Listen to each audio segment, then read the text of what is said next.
Bunia. Si je vous dis échec de Porsche et Panzerkampfwagen, pensez à quoi? Je pense que tu peux retourner au CM1 avec moi pour apprendre le français. Je vais te frapper, Timothée. Ok. Si je rajoute le nom d'un animal sauvage, vous n'y êtes toujours pas? J'ai envie de dire un truc, mais je vais me faire frapper. Oui, tais-toi, Timothée, vraiment tais-toi. Bon, on va parler du tigre, le char lourd qui donnait des cauchemars aux Russes et aux Ricains.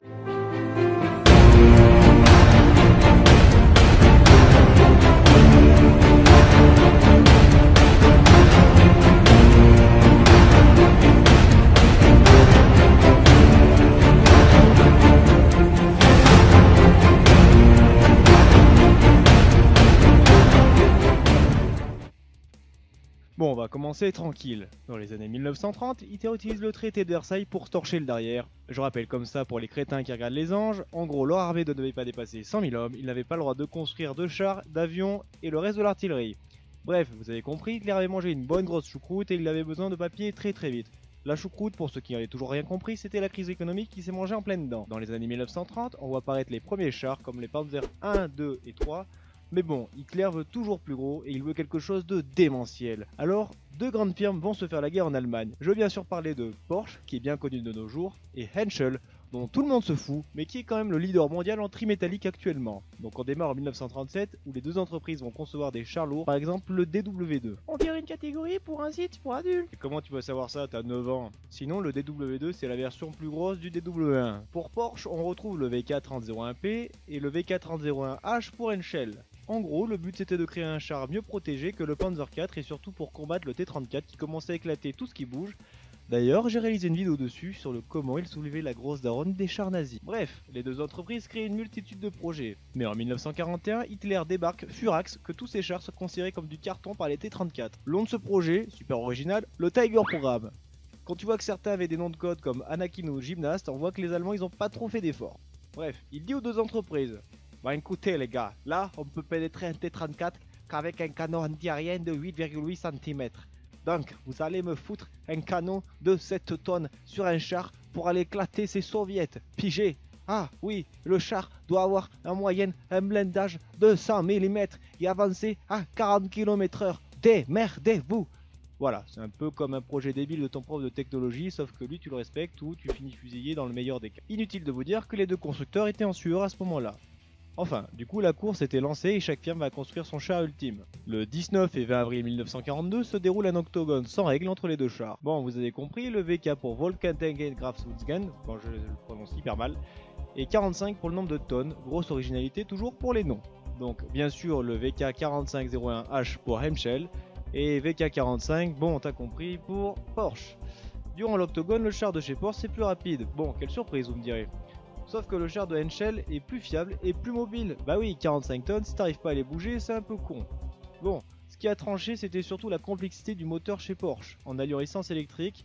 Et oui, car il fallait le produire en série, Ferdinand Porsche était en avance à l'époque. Et on ne maîtrisait pas encore cette technologie. Henschel remporte l'octogone, et son engin récupère la fameuse tourelle de plus de 10 tonnes.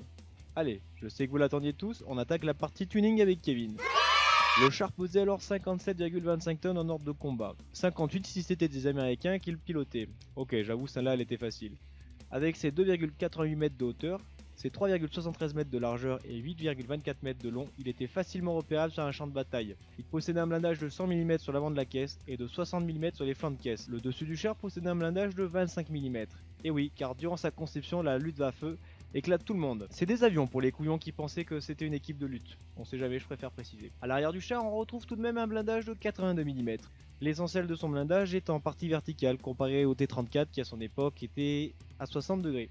On comprend mieux d'où ils viennent les 45 tonnes. Maintenant, faut les faire bouger. Quoi de mieux qu'un bon vieux V12. Le moteur, un Maybach HL 210 P45 de 650 chevaux fera parfaitement l'affaire. On verra plus tard un Maybach HL 230 qui développait plus de 700 chevaux à partir du 231e char construit.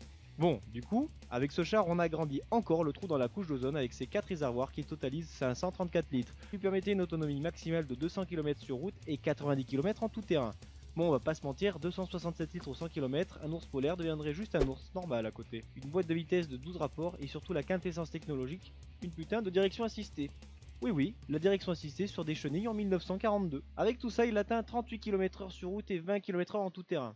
Chose assez drôle, il atteignait presque 10 km/h en marche arrière. Faut dire qu'avec 4 vitesses, ça aide. On va passer du côté de l'armement. Il possédait le Flak 36 de 8,8 cm qui pesait seulement 10 tonnes pour bien déboîter l'ennemi et 92 obus à son bord. Il fut accompagné de 2 mitrailleuses MG34 de 7,92 mm avec plus de 4800 cartouches. Autant dire que les petits Russes couraient partout dans les champs. Une troisième sera rajoutée durant la guerre sur le tourlot du chef de char pour améliorer la protection antiaérienne. Maintenant on va passer sur des choses un petit peu plus exceptionnelles. Le Tigre était capable d'exploser un T-34 de 1942 à plus de 2 km. Pour vous dire, pour abattre un tigre, les Américains savaient qu'il fallait au moins 5 M4 Sherman pour venir à bout d'un seul tigre. Seulement, au total, on ne verra que 1300 tigres construits durant la guerre, ce qui était très peu. Pour construire un tigre, les pièces arrivaient de 6 usines différentes. Ce n'était pas hyper pratique pour assembler un seul char. Le tigre aura son baptême de feu à la bataille de Leningrad. Mais bon, Hitler a eu les boules car les mecs étaient mal entraînés et le terrain n'était pas à leur avantage. On verra en 1944 une amélioration du tigre pour le Tigre 2. Bon, je vais faire très rapide pour vous donner une idée.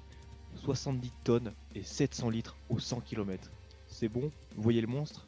Bref, il y a eu 492 exemplaires et très peu de chars arrivaient à le pénétrer à cette époque-là. Avec un blindage frontal de plus de 180 mm, les ennemis préféraient plutôt devenir curés qu'espérant en détruire un. Et ce char était complètement abusé mais très limité par sa consommation un petit peu gourmande. Bon, vous l'aurez compris, le Tigre a mis des baffes à de nombreux chars. Il n'en reste qu'il avait énormément de problèmes mécaniques et il fallait en prendre très soin. Et surtout, il imposait la crainte et la peur chez l'ennemi. Et ça, un char qui fait peur, ça fait toute la différence. Voilà, la vidéo du Tigre est finie, j'espère que ça vous a plu. Petit récap quand même, un canon de 88 mm, 5 hommes dans l'équipage, un blindage avant de plus de 100 mm, 1300 exemplaires construits et surtout apparus en 1942 grâce à Hemshell et Porsche. N'hésitez pas à vous abonner et à lâcher un pouce bleu, pour nous c'est hyper important. On arrive très vite avec des essais automobiles parce que ça fait 3 mois qu'on va vous en faire. Et surtout, dites-moi dans les sondages, qu'est-ce que vous aimeriez avoir comme nouveau char. Voilà, je vous raconterai une nouvelle histoire.